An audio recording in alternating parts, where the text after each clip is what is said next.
Now we're going to calculate the column load.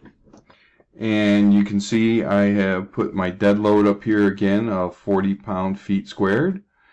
I also have my live load of 100 pound-feet squared.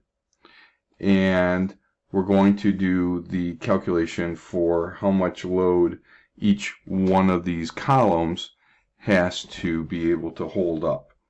So column load is what I'm going to be writing down here. Well, I'm sorry, excuse me. First we're going to do the total floor load. So the total floor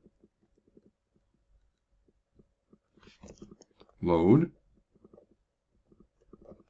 is equal to the dead load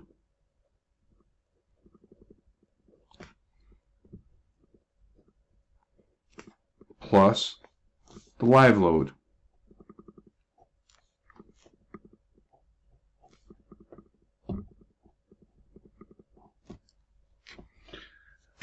So our dead load is 40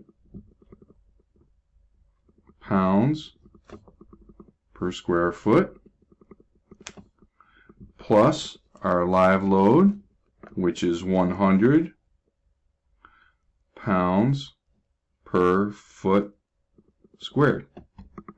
And that gives me a total of 140 pounds per foot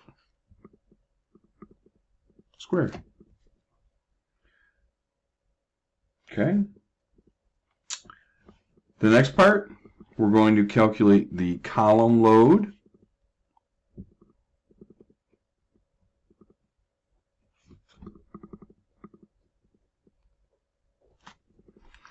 And that is equal to the tributary area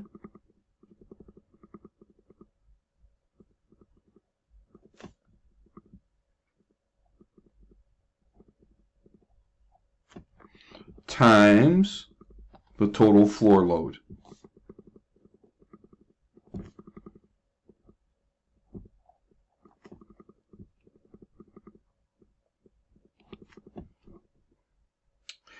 So our tributary area is right up here, and it's 360 feet squared.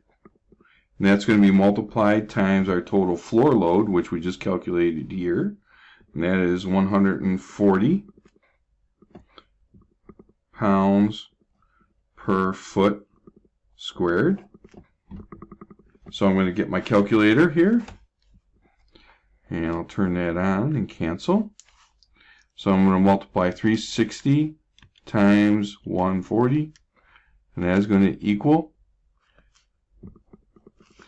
50,400, and the pounds per square foot here cancel out.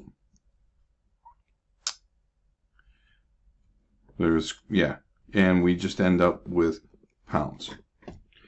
So what that means is that any of these columns, wherever they are, has to be able to support 50,400 pounds.